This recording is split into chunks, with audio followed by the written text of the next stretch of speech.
नाशिकच्या निफाडमध्ये अमेरिका कृषी trade deal विरोधात युवक काँग्रेस आक्रमक. शेतकरी विरोधी ट्रेड डील रद्द करा आणि एमएसपीला कायदेशीर हमी द्या, युवक काँग्रेसची मागणी.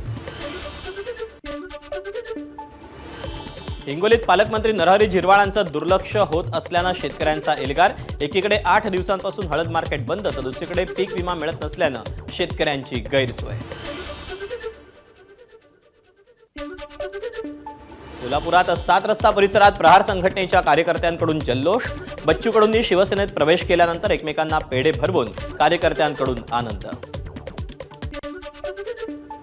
नवी मुंबईतील रोडपाली गावात 5 मजली अनधिकृत इमारतीवर सिडकोचा हातोडा. सिडकोच्या जागेवर परवानगीशिवाय बांधकाम केल्याचं स्पष्ट झाल्यानं कारवाई. मराठवाडा पश्चिम महाराष्ट्राच्या अनेक भागात पुढील काही दिवस 38 अंशांपर्यंत तापमान राहण्याचा पुणे वेधशाळेचा अंदाज. विदर्भात येत्या 2 दिवसात पावसाची शक्यता.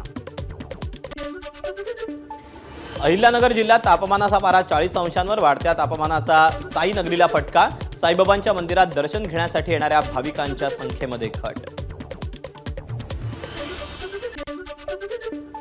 राजस्थान रॉयल्सचा कर्णधार रियान परागवर बीसीसीआयची कारवाई. ड्रेसिंग रूम मध्ये बसून वेपिंग केल्यानं रियान परागच्या मॅच फी मध्ये 25% कपात. एबीपी माझा, उघडा डोळे बघा नीट.